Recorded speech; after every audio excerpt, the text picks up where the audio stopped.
네, 안녕하세요. NHN 두레이에서 모바일 iOS 앱 개발을 맡고 있는 임덕현입니다.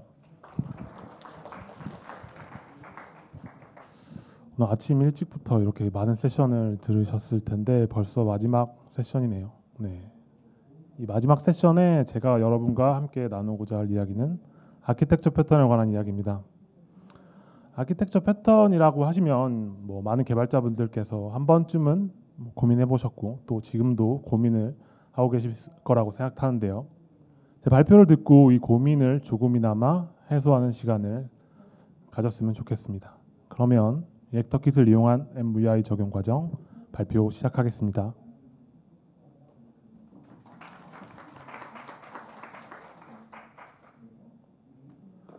저는 오늘 다음과 같은 순서로 이야기를 진행하려고 합니다. 먼저 기존 두레이 앱에서 가지고 있던 구조와 그 구조를 통해서 어떤 문제점이 있었는지에 대해서 말씀드리고요. 그 문제점을 해결하기 위해서 우리는 MVI라는 아키텍처 패턴을 적용했습니다. 그러면 MVI는 무엇이냐? 무엇이길래 이런 문제점을 해결할 수 있었느냐에 대해서 설명드리고 또 MVI 적용 과정을 하나하나 설명드리면서 그때 사용하였던 리액터킷이라는 프레임워크도 함께 설명드리겠습니다. 또한 이런 것들을 도입하고 나서 어떤 점이 개선되었는지 또 개선 후에 단점은 무엇이었는지에서 말씀드리고요. 마지막으로 개발 시 고려사항에 대해서도 함께 공유하는 시간을 갖도록 하겠습니다. 먼저 설명에 앞서 두레이에 대해서 간단히 소개하는 시간을 갖도록 하겠습니다. 두레이를 잘 모르시는 분들도 계실 테니까요. 두레이는 업무용 협업 툴입니다.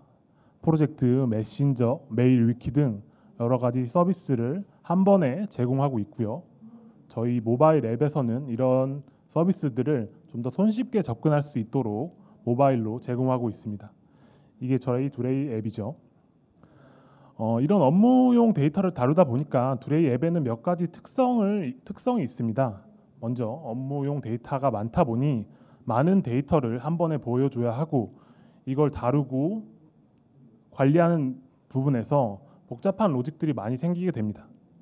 또한 이런 복잡한 로직과 다량의 데이터 때문에 화면에 보여줘야 하는 많은 데이터들이 잦은 상태 변화가 이루어진다는 것도 저희 두레이 앱의 특성이라고 할 수 있습니다. 이런 특성들을 잘 기억해 주시고 앞으로 이 특성이 어떤 문제점 어떻게 보여지는지에 대해서 한번 이야기를 계속 진행하겠습니다. 그러면 기존 두레이 앱은 어떤 구조를 가지고 있었길래 문제점이 있다고 했는지에 대해서 공유해 보겠습니다. 기존 두레이 앱은 MVVM이라는 패턴을 사용하였습니다. 여기 계신 분들이 거의 다 대부분 알고 있는 패턴이라고 할 수 있죠.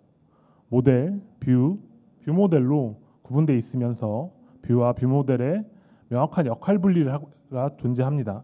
따라서 독립성으로 아주 유리될 수 있고 서로 간의 의존성이 매우 낮다는 점에서 실제 필드에서도 많이 사용되는 패턴이죠.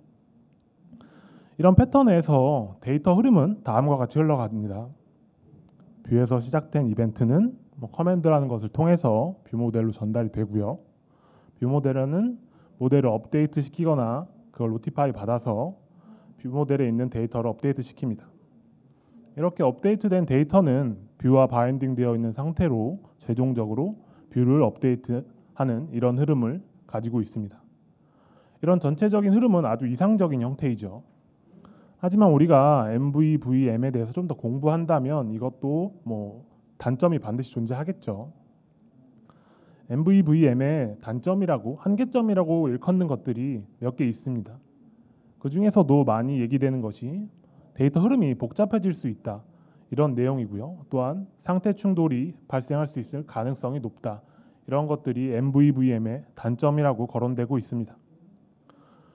이런 단점들이라고 하는 것이 두레이 앱에서는 어떻게 단점으로 더 보여졌는지 어떤 문제점들이 실제 두레이 앱에서 생기고 있었는지에 대해서 한번 말씀드리겠습니다. 오른쪽에 있는 화면은 저희가 업무를 등록하는 화면입니다. 업무는 프로젝트라는 것의 하위 개념으로 프로젝트에 여러 업무를 등록할 수 있고, 업무를 등록할 때 오른쪽 화면과 같이 어느 프로젝트에 속할 것인지에 대해서 설정할 수 있습니다. 최상단의 프로젝트 셀 이외에도 담당자나 참조, 마일스톤, 태그 등의 여러 가지 값들을 입력해서 업무를 등록하는 형태입니다. 그러면 업무를 등록하는 과정에서 프로젝트 변경이 이루어지는 것을 예로 들어보겠습니다. 최상단의 셀을 선택해서 오른쪽에 셀을 오른쪽에서 어떤 프로젝트를 선택하는지에 대해서 선택이 이루어지죠. 그러면 우리는 기대하는 동작이 있습니다. 단순히 프로젝트가 다른 게 선택되고 뷰에서는 어떤 프로젝트가 선택되었는지 보여주기만 하면 된다. 아주 단순하죠. 하지만 실제로 프로젝트가 하나 변경될 때 다른 값들이 함께 변화해야 되는 값들이 많습니다. 마일스톤 목록도 새로 패치해야 하고 태그 목록도 새로 패치해야 합니다. 프로젝트 내의 권한이나 담당자나 참조 이런 내용들도 모두 한 번에 업데이트돼야 합니다. 이런 내용들을 한 번에 업데이트하기 위해서 저희 기존 드레이 앱은 서로의 데이터를 바인딩하고 프로젝트의 변경을 구독하고 있었습니다. 그렇게 된다면 다음과 같은 다이어그램으로 만들어지게 됐습니다. 실질적으로 뷰에서 프로젝트를 변경하라는 이벤트가 하나 들어왔을 때 그 변경으로 인해서 마일스톤 패치, 태그 패치, 담당자 목록, 프로젝트 권한들이 다 바인딩돼서 변경되고 있었고 또 각각의 값들은 또 다른 값과 바인딩되어 있는 형태였습니다. 이렇게 된다면 어떤 부분에서 문제가 발생하거나 저희가 디버깅을 하고 싶을 때 이 이벤트의 흐름이, 데이터의 흐름이 어디서부터 출발된 것인지 판단하기 매우 어려운 경우가 많습니다.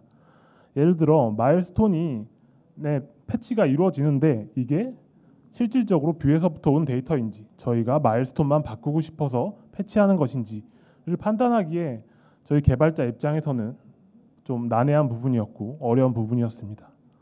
여기서 점점 로직이 더 복잡해지면 복잡해질수록 이런 데이터 스스로 바인딩하는 부분들이 많아졌습니다. 이런 값들은, 이런 형태들은 기존에 아까 보여드렸던 뷰와 뷰 모델의 관계에서는 다음과 같이 볼 수 있습니다. 프로젝트 하나가 변경되었을 때 우리는 뷰의 업데이트를 기대하는데요. 하지만 뷰 모델 내부에서는 마일스톤이나 태그, 어스 등의 값을 스스로 바인딩하고 있어서 이러한 데이터 흐름이 구조화가 되고 있습니다. 또 이 각각의 값들은 다른 데이터와 바인딩되어 있을 뿐만 아니라 뷰와도 연결이 되어 있겠죠. 그래서 뷰를 또 업데이트 시키는 형태로 이렇게 그림이 그려지고요. 이것뿐만 아니라 뷰 내부에서도 스스로 데이터를 바인딩하는 경우도 존재했습니다. 간단한 뷰를 변경하는 경우에서는 뷰 모델을 거치지 않고 뷰 스스로 이렇게 데이터를 바인딩해서 만들고 있고, 이 상황에서 비동기 동작이나 스레드를 사용하는 동작까지 겹쳐진다면 실질적으로 개발자들은 너무 힘들어지는 상황이었습니다. 이런 문제점들은 왜 발생했느냐라고 생각을 하면 기존의 MVVM의 한계점이라고 언급되었던 왼쪽의 부분들과 저희 둘의 앱의 특성이 만나서 더욱 크게 증폭되는 상황이었습니다. 그래서 우리는 이 문제점을 해결하기 위해 새로운 패턴을 적용하기로 마음을 먹었고 필요했고, 그런 패턴 중에 여러 가지들 중에 고민하던 중에 우리는 MVI라는 것을 적용하기로 했습니다. 그러면 MVI란 무엇인가에 대해서도 알아봐야겠죠. MVI란 다음과 같습니다. 모델, 뷰, 인텐트로 구성되어 있는 거고요. 오른쪽 다이어그램처럼 이벤트의 흐름, 데이터의 흐름이 단방향으로 흘러가는 형태입니다. 디버깅이 용이하고요. 상태 관리가 용이하다는 장점이 있습니다. 그러면 이것만으로는 좀 이해하기 어렵겠죠. 각각의 요소에 대해서 한번 살펴보겠습니다. 먼저 유저부터 시작된 이벤트는 인텐트라는 곳으로 전달이 됩니다. 인텐트는 실제로 이 이벤트를 받아서 로직을 수행하는 곳입니다. 로직을 수행하고 나서 어떤 결과값을 만들어내는데요. 그렇게 만들어진 결과값이 모델입니다. 여기서 모델은 기존에 우리가 알고 있던 MV 시리즈에서의 모델과는 좀 다른 내용입니다. 오로지 앱의 상태를 표현하는 값이라고 볼 수 있습니다. 그래서 이 상태는 우리가 UI를 구성하는데 모든 정보를 담고 있고, 이렇게 만들어진 모델은 뷰로 전달되게 되죠. 뷰는 오로지 이 모델만을 보고 화면을 구성할 수 있습니다. 그렇게 전달받은 모델을 통해서 뷰는 화면을 구성하게 되는 겁니다. 지금은 간단하게만 각 요소들에 대해서 설명을 드렸는데요. 그러면 이 MVI를 적용하는 과정을 좀 더 예시를 들어서 설명드려 보겠습니다. MVI 리액터 적용 과정. 리액터라는 게 새로 나왔네요. 저희는 MVI만 얘기했었는데요. 그러면 리액터는 뭘까요? 리액터는 저희가 MVI를 적용하는 과정에서 사용한 프레임워크입니다. 단방향이고요. MVI와 동일하죠. 반응형을 베이스로 하고 있습니다. 여기서 반응형은 RX 스위프트 코드를 베이스로 하고 있기 때문에 다음에 나올 예제들에서 RX 스위프트 코드가 있다는 것을 참고해 주시기 바랍니다. 이 리액터 킷은 오로지 뷰와 리액터 간의 관계만 정의하고 있습니다. 이게 무슨 말이냐? 다음을 오른쪽 다이어그램 한번 보시죠. 아까 말씀드렸던 뷰는 동일하고요. 우리가 이벤트로 전달이 됐다고 하는 것은 리액터 킷에서는 액션이라는 단어를 사용하고 있습니다. 이렇게 액션으로 전달된 것은 이전에 인텐트였던 리액터라는 곳으로 전달이 되고요. 리액터에서는 다시 모델, 스테이트를 만들어내서 뷰와 통신하게 됩니다. 여기서 뷰는 리액터를 참조하고 있지만 리액터에서 뷰로 흘러가는 흐름은 데이터 바인딩으로 연결되어 있기 때문에 실질적인 참조는 일어나고 있지 않습니다. 그러면 좀 더 깊게 살펴보겠습니다. 기존의 MVI의 형태는 다음과 같았죠. 뷰에서 흘러가는 이벤트, 인텐트를 통해 나온 결과값은 모델을 통해 다시 뷰로 흘러간다. 이걸 리액터 킷을 적용하면 다음과 같아집니다. 좀 복잡해졌죠. 뷰로 시작된 이벤트는 액션으로 변경되고, 액션은 리액터라는 곳으로 전달되고, 리액터 안에는 몇 가지가 더 있습니다. 그리고 우리는 스테이트를 통해서 다시 뷰로 전달되는 형태, 이 왼쪽이 저희가 봤던 MVI 형태입니다. 오른쪽에 사이드 이펙트라는 것도 있습니다. 이건 새로 나온 개념이고요. 앞으로 이 각각의 내용에 대해서 한 번 더 살펴보겠습니다.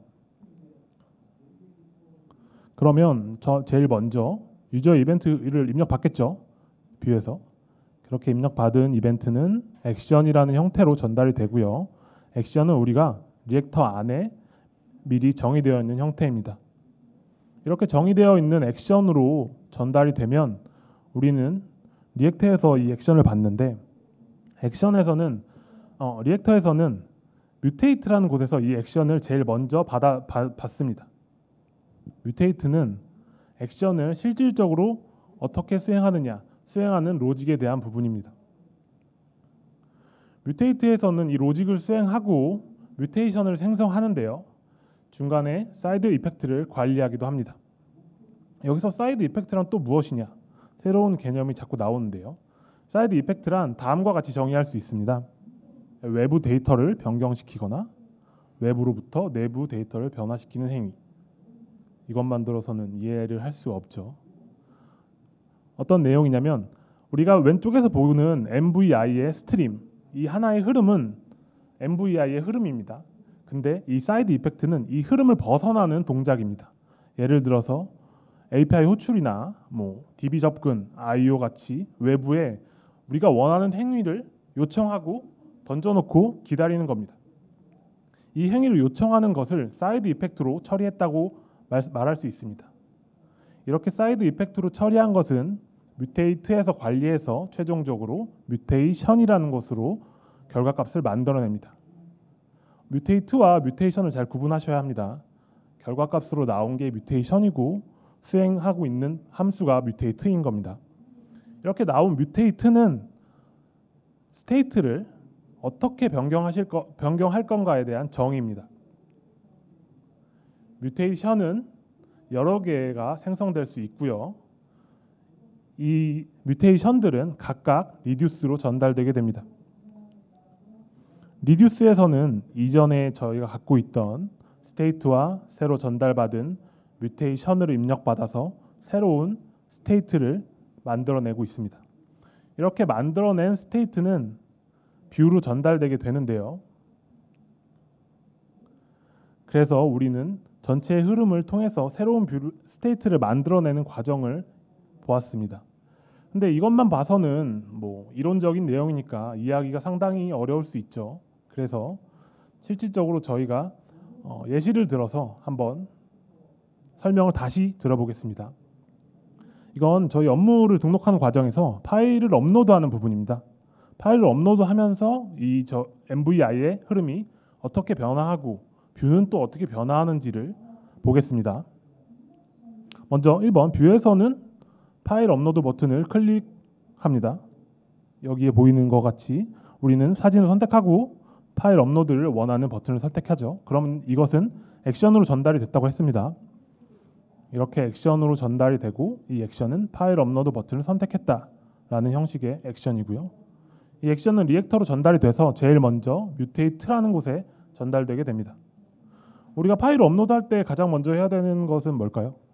파일을 업로드하는 동작보다 우리 파일도 업로드할 거니까 인디케이터를 표시해라가 제일 먼저가 맞겠죠. 그래서 제일 먼저 방출될 것은 뮤테이트가 제일 먼저 만들어낼 것은 인디케이터 표시라는 뮤테이션입니다. 그래서 3번에서 4번으로 흘러가죠. 그래서 이렇게 만들어진 뮤테이션은 리듀스로 전달된다고 했습니다. 리듀스에서는 이렇게 만들어진 뮤테이션을 받아서 새로운 스테이트를 만들어냅니다. 스테이트엔 어떤 값이 어떤 의미가 담겨져 있을까요? 인디케이터를 표시해라 이런 의미겠죠. 이렇게 해서 뮤테이션은 스테이트로 변하게 되고 스테이트는 뷰로 전달되게 됩니다. 이 스테이트에는 인디케이터를 표시해라는 정보가 있었기 때문에 뷰에서는 이걸 보고 인디케이터를 표시하게 되는 겁니다. 그러면 다음 동작은 뭐죠? 우리는 파일 업로드를 아직 안 했습니다. 파일 업로드를 해야 되는데 그러면 파일 업로드는 어디서 만들어낼까요? 액션을 통해서 넘어갈까요? 아니죠. 아까 말씀드렸다시피 뮤테이트에서는 여러 가지 뮤테이션을 만들어낸다고 했습니다. 한 번에 순서대로 여러 가지 뮤테이션을 만들어낸다고 했습니다. 다음 뮤테이션은 뮤테이트에서 또 만들어내죠. 이번에는 파일 목록을 업데이트라는 뮤테이션을 만들어낼 겁니다. 여기서는 비동기 동작으로 파일 업로드를 수행하고 그게 완료된 후에 파일 목록 업데이트라는 뮤테이션을 만들어냅니다. 이렇게 만들어진 뮤테이션은 다시 리듀스로 전달되게 되고 리듀스에서는 다시 변경을 통해 스테이트를 업데이트하고 뷰로 전달하게 됩니다. 뷰에서는 이 값을 받아서 스테이트의 값에 맞게 파일 목록을 업데이트하는 겁니다. 업데이트 됐다는 걸 알고 새로운 파일 목록이 들어간 거죠. 우리가 이제는 마지막 한 동작이 남았습니다. 인디케이터를 제거해야 되죠. 이번에도 마찬가지로 액션으로 새로 들어가는 게 아니라 뮤테이트에서 새로운 것을 만들어내야 됩니다. 뮤테이트에서는 인디케이터 사라짐이라는 것을 방출해야 되고요. 이렇게 방출된 뮤테이션은 다시 한 번 더 리듀스를 통해서 뷰로 전달되게 됩니다. 그래서 마지막으로 인디케이터가 사라진 거죠. 전체적으로 한번 이 흐름을 따라가 보았는데요. 한 번의 액션으로 여러 가지의 뮤테이션을 만들어내서 이 뮤테이션들은 각각의 순차적으로 화면을 업데이트하는 흐름으로 흘러가고 있습니다. 이 흐름만 봐서는 이해가 잘 되셨으면 좋겠지만 아무래도 개발자분들이기에 코드로 말씀하는 게 더 이해가 잘 될 거라고 생각하기에 코드도 준비해 보았습니다. 네, 코드는 다음과 같고요. 코드 부분은 좀 천천히 넘어가겠습니다. 먼저 우리는 파일 업로드 버튼을 선택합니다. 그러면 상단에 있는 파일 업로드 함수가 호출이 됐다고 가정을 하겠죠.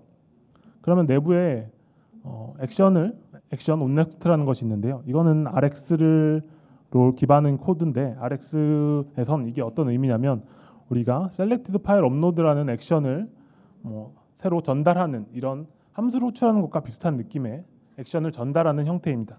그래서 우리는 selected file upload라는 것을 액션을 전달했다 이런 거고요.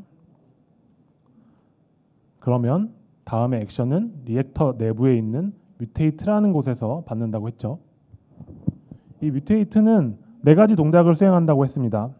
인디케이터를 표시하고 파일 업로드하고 그 후에 완료 후에 파일 목록을 업데이트하고 마지막으로 인디케이터를 사라지게 한다. 이 네 가지 동작이 수행되게 되는데요. 코드를 보시면 저 케이스에 셀렉티드 파일 업로드 밑에 콘캣으로 네 가지 동작이 써져 있는 거 볼 수 있습니다. 각각 ABCD를 의미하는 거고요. 여기서 콘캣은 첫 번째 동작이 완료된 후에 다음 동작이 완료, 이런 식으로 순차적으로 동작하기 때문에 비동기도 이 순서대로 수행할 수 있는 겁니다. 이렇게 우리가 원하는 네 가지 동작을 이 코드로 네 줄로 표현할 수 있습니다. 이것만 봐도 우리는 이 액션이 들어왔을 때 어떤 동작을 수행해야 할지 파악하기 아주 편합니다. 그러면 다음은 중간에 에러가 발생할 수도 있겠죠. API 콜이다 보니. 여기서 파일 업로드 동작 수행 중에 에러가 발생했습니다. 그러면 어떻게 해야 될까요? 여기서 동작을 더 이상 못하겠죠. 에러가 발생했기 때문에. 그러면 아래에 캐치문으로 넘어가게 되고, 캐치문에서는 우리가 원하는 에러 메시지를 보여주게 됩니다. 또한 에러 메시지를 보여준 후에 마지막으로 인디케이터도 제거해야겠죠. 이렇게 에러가 발생했을 때 캐치문도 함께 포함시킬 수 있습니다. 이렇게 뮤테이트를 통해서 뮤테이션이 여러 개 방출되는데요. 여기서 4개 방출됐죠. 이렇게 방출된 뮤테이션은 한 번에 하나씩 리듀스로 전달되게 됩니다. 4개가 한 번에 들어오는 게 아닙니다. 한 번에 하나씩 리듀스로 전달되게 되고요. 여기서 파라미터로 스테이트와 뮤테이션을 받죠. 이렇게 받은 스테이트와 뮤테이션을 조합해서 우리는 새로운 스테이트를 만들어냅니다. 새로운 스테이트를 만들어내고 그것은 다음과 같은 형태죠. 우리가 변하게 하게 원하는 것들이 이런 것들이 있고요. 실질적으로 앱을 개발할 때는 더 많아지겠죠. 왜냐하면 화면을 보여줘야 하는 모든 값들은 이 안에 다 있어야 합니다. 화면을 구성하기 위한 데이터들이요. 그래서 이렇게 만들어진 스테이트는 뷰에서는 이 스테이트의 값의 변경을 구독하고 있고, 값이 변경되었을 때 화면을 각 요소를 변경하거나 다시 랜딩하는 등 뷰에서 이루어지는 동작을 수행하는 겁니다. 이 일련의 흐름을 다시 코드로 한번 보았는데요. 그러면 조금 이해가 되셨으리라고 저는 생각을 하고 이 적용 과정에 대해서는 일단 넘어가겠습니다. 그러면 우리가 이렇게 MVI 리액터 킷을 적용해 봤는데요. 그럼 이렇게 적용한 후에 우리는 둘의 앱은 어떻게 좋아졌을까? 뭐가 달라졌을까가 더 중요하겠죠. 실질적으로 적용하는 것보다. 그러면 도입 후 개선 사항에 대해서도 말씀드리겠습니다. 기존에 저희 둘의 앱은 다음과 같은 특성이 있다고 했습니다. 복잡하고 많은 데이터를 사용했고 잦은 상태 변화도 있었다고 했습니다. 이런 부분들이 오른쪽에 MVI를 사용하여 개선할 수 있었던 세 가지 부분을 통해서 다음과 같이 개선되었는데요. 그러면 각각의 내용들을 한번 좀 더 알아보겠습니다. 먼저 단방향 데이터 흐름을 통해서 저희는 인텐트 모델 뷰라는 명확한 데이터 흐름이 이루어지는 것을 볼 수 있습니다. 이 명확한 데이터 흐름은 기존의 두레이 앱에서 이 데이터가 어디서부터 어디로 흘러갔던 걸 파악하기 어려웠던 것을 명확하게 해주고요. 복잡한 로직들을 좀 더 단순화하고 개발자가 이해하기 쉬운 형태로 변경할 수 있었습니다. 그래서 우리는 이런 복잡한 로직들이 좀 더 단순화됐다는 점에서 개선 사항이라고 생각하고요. 다음은 단일 상태 관리입니다. 단일 상태 관리는 아까 말씀드렸다시피 스테이트는 앱의 화면을 보여주기 위한 값들, 그게 스테이트죠. 그 스테이트는 단 하나입니다. 여러 군데서 관리하지 않고 오직 리액터 안에서만 이 스테이트를 관리하고요. 따라서 하나의 스테이트로 뷰를 표현하기 때문에 뷰는 표현하는 방법이 아주 명확해집니다. 또한 여기서 리액터가 뷰로 스테이트를 전달할 때 값을 복사해서 전달하는 형태입니다. 따라서 뷰에서는 이 스테이트 값을 변경하여도 실질적으로 데이터를 관리하고 있는 리액터 내부에 있는 스테이트는 변경되지 않습니다. 그래서 MVI에 대한 공부를 하시거나 많이 찾아보시면 이 스테이트가 불변이라는 표현을 많이 쓰고 있는 걸로 알 수 있습니다. 그게 이런 의미였고요. 이런 부분들에 있어서 어떤 결과값이 하나로 관리되고 명확하다는 점은 디버깅이 아주 용이해질 수 있죠. 우리가 원하는 행동을 했을 때 기대값이 있고 그 기대값은 항상 스테이트 한 곳에서만 관리하면 되니까요. 그래서 디버깅이 아주 용이해질 수 있습니다. 어디가 문제가 생겼는지 찾기 쉽죠. 이러한 맥락과 동일하게 테스트 코드 작성도 아주 용이해집니다. 각각의 책임이 명확하고 결과값과 기대값이 나오는 부분이 명확합니다. 그렇기 때문에 테스트 코드 작성이 아주 용이해졌습니다. 다음으로는 스레드 안정성입니다. 스레드 안정성을 설명하기에 앞서 오른쪽에 리액터라는 것에 한번 내부를 보겠는데요. 기존에는 인텐트라는 것으로 하나로 로직을 수행했다고 설명을 했는데 MVI에선 내부에 두 개가 늘어났습니다. 왜 이걸 뮤테이트랑 리듀스라는 것으로 나눠놨을까요? 하나로 처리해도 되는데 말이죠. 이걸 나눠놓은 이유가 바로 스레드 안정성 때문입니다. 우리는 어떤 로직을 수행할 때 여러 스레드를 사용할 수도 있고요. 비동기를 사용할 수도 있습니다. 그 상황에서 각각 스테이트를 변경하게 된다면 스레드로 충돌로 인한 문제가 발생할 수 있죠. 그래서 이 두 부분을 나눠놓은 겁니다. 이런 스레드와 비동기 동작들을 처리하는 곳은 모두 뮤테이트라는 곳에서 수행해야 하고요. 이거는 제약사항입니다. 그래서 이 모든 비동기 동작들을 수행한 뮤테이트는 각각 순차적으로 뮤테이션을 만들어냅니다. 이렇게 만들어낸 뮤테이션은 순차적으로 리듀스로 전달이 되고요. 리듀스에서는 하나의 스레드에서 동기로만 이 스테이트 값을 변경하고 있습니다. 따라서 여러 가지 스레드를 사용하더라도 스레드에 대한 충돌의 문제에서 안정성이 높아졌다고 할 수 있겠죠. 네, 이렇게 저희는 세 가지를 통해서 저희 드레이 앱이 많이 개선됐다고 생각을 합니다. 이렇게 개선된 점만 있을 뿐만 아니라 MVI도 뭐 정답은 아니기에 단점도 있을 수도 있겠죠. 그러면 MVI의 단점에 대해서도 또 한번 말씀드리겠습니다. MVI 리액터 킷을 적용하면서 단점이 있죠. 이 단점들은 다음 두 가지로 말씀드릴 수 있겠는데요. 아무래도 러닝 커브가 좀 있습니다. 제가 여태까지 설명드린 요소들이 되게 많았죠. 뭐 액션, 뮤테이션, 리듀스, 사이드 이펙트 너무 많은 것들이 존재합니다. 이 각각의 요소들이 어떤 역할을 하고 어떤 책임을 가지고 어떻게 사용해야 되는지를 명확하게 알아야만 이 MVI와 리액터를 사용했다고 할 수 있으니까요. 이걸 실제로 새로 들어온 뭐 경력직이나 신입사원분들이 온보딩 하는 데까지 좀 어려움을 겪을 수 있죠. 뿐만 아니라 다음은 코드량의 증대를 갖고 올 수 있습니다. 단순한 화면 전환이나 뭐 데이터 변경에도 이런 일련의 전체적인 흐름을 다 따라가야 하고 새로운 스테이트를 만들어야 되고 새로운 액션과 뮤테이션을 만들어내야 됩니다. 그렇게 되면 우리는 작은 변경에도 많은 코드의 변화가 필요하고 코드량이 증대되는 그런 점들이 좀 단점으로 다가올 수 있습니다. 또 이런 부분들에 대해서 단점은 너무 자세하게 하면 좀 그러니까요. 넘어가겠습니다. 이 단점뿐만 아니라 다음으로는 MVI 패턴을 적용하면서 저희가 꼭 고려해야 할 상황에 대해서도 함께 공유드리고 싶은데요. 일회성 이벤트 처리하는 부분입니다. 일회성 이벤트 처리가 뭐냐고 한다면 여기 예를 들어놨는데요. 토스트나 얼럿, 내비게이션과 같은 한 번만 일어나고 끝나는 동작들 그런 것을 일회성 이벤트 처리라고 하겠습니다. MVI에서는 이 일회성 이벤트 처리를 하는 방법이 매우 모호합니다. 어떻게 하는 것이 좋다라고 정의되어 있지 않고요. 많은 고민거리가 되는 부분 중에 하나라고 생각합니다. 그러면 이것을 처리하는 방법은 어떤 게 있을까요? 그럼 이번엔 토스트라는 것을 예를 들어서 설명해 보겠습니다. iOS 개발자분들은 토스트라는 걸 좀 어색할 수 있으니 한번 설명해 드리면 오른쪽 하단에 저런 텍스트가 보여지고 나서 우리가 5초 후에 10초 후에 사라지는 행위를 우린 토스트라고 하겠습니다. 그러면 우리가 토스트를 수행하는 상황을 보겠습니다. 이번엔 액션이 select delete 파일입니다. 첨부된 파일을 삭제하는 행위입니다.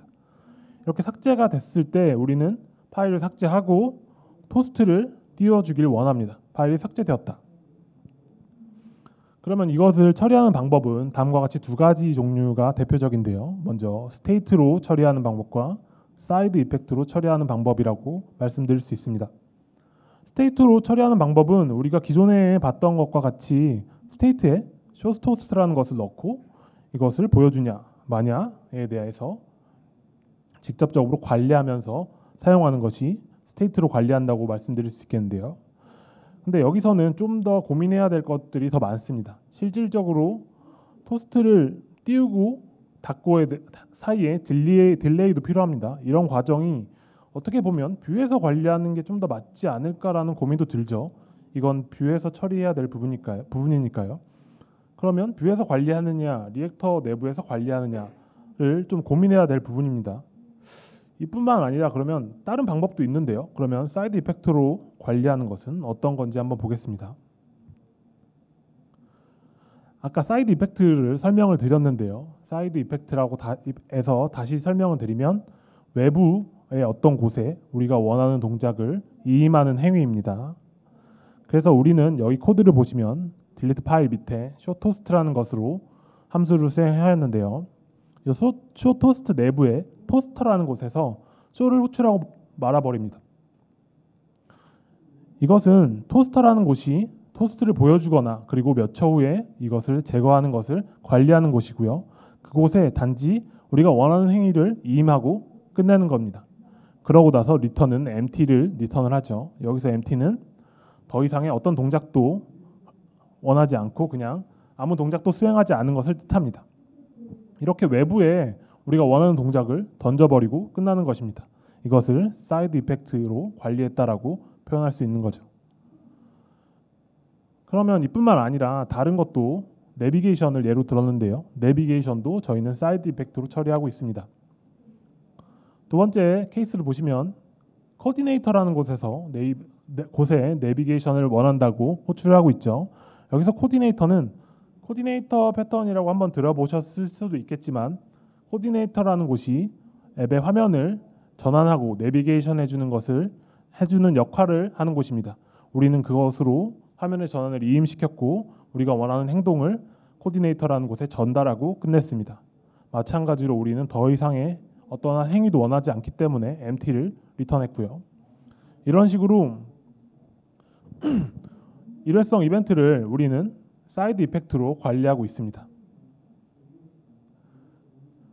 네, 여기까지 MVI의 적용 과정과 리액터도 함께 소개시켜 드렸는데요. 기존에 저희가 두레이가 어떤 문제점들이 있었는지 그 문제점을 해결하기 위해서 사용했던 MVI와 리액터라는 것이 있었고요. 또 그걸로 통해서 어떤 개선 사항과 단점 그리고 마지막으로 어떤 우리가 개발 시 고려해야 될 점까지 함께 알아봤습니다.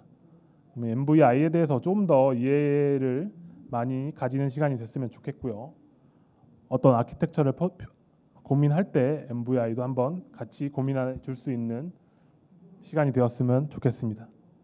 저희 두레이가 채용을 하고 있다고 PPL이 들어와서 이거를 넣었는데요. 네, 두레이 채용이 열려 있다고 합니다. 그러면 혹시 질문 있으신 분들은 질문해 주셨으면 감사하겠습니다.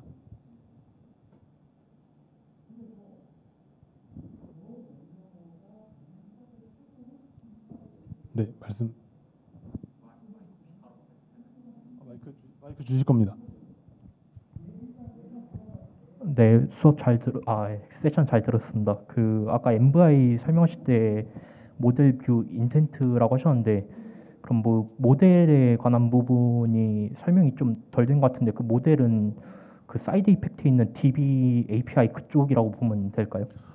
아니요. 저희가 아까 그것은 보통 MVVM에서는 그렇게도 모델을 이해할 수 있는데요. 저희 여기서 말하는 모델은 그 모델이 아니고 화면을 좀 넘겨볼까요?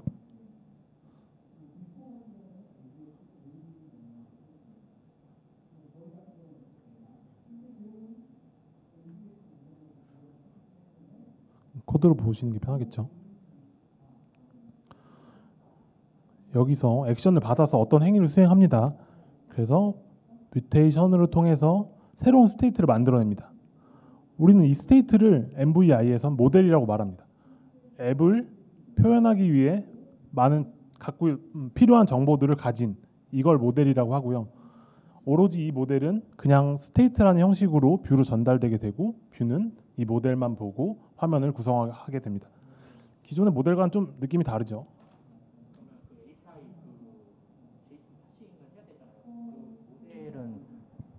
그 API 파싱할 때 그 모델은 그 DB 아까 사이드 이펙트 있던 DB고 저 스테이트가 모델이라고 MVI에서 말하는 모델이라고 보면 될까요? 네, MVI에서 말하는 모델은 이 오로지 뷰를 보여주기 위한 이런 단위일 뿐이고요. 그쪽에서 모델과는 다른 겁니다. 네, 알겠습니다.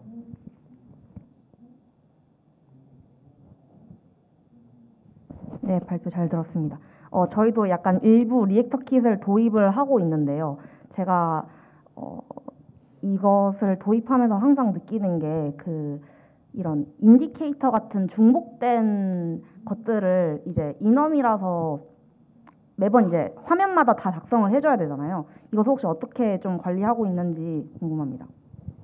솔직히 그 부분들은 화면마다 다 작성을 해야겠죠. 왜냐하면 그걸 공통으로 빼는 것도 조금 저는 아니라고 보여요. 왜냐하면 그걸 각각의 스테이트들이 어떤 화면을 구성하고 있는지를 명확히 알아야 되기 때문에 스테이트만 보고 그걸 알아야 되기 때문에 그걸 공통으로 빼거나 뭐 다르게 관리하는 방법보다는 오히려 지금처럼 스테이트 내에서 인디케이터를 표시하는 것이 맞다고 생각하고요. 좀 더 깊이 생각해 본다면 같이 느끼셨겠지만 인디케이터를 표시하는 것뿐만 아니라 보여주고 나서 그 다음에 보여주지 않아야 하는 것도 이 뮤테이션으로 만들어서 전달돼야 되기 때문에 그 부분이 조금 난해한 부분일 수 있겠는데요. 그래서 그 부분도 뭐 어쨌든 일회성 이벤트로 함께 고민해야 될 부분이라고 저는 말씀드릴 수 있겠습니다. 또 질문 있으신 분 계신가요?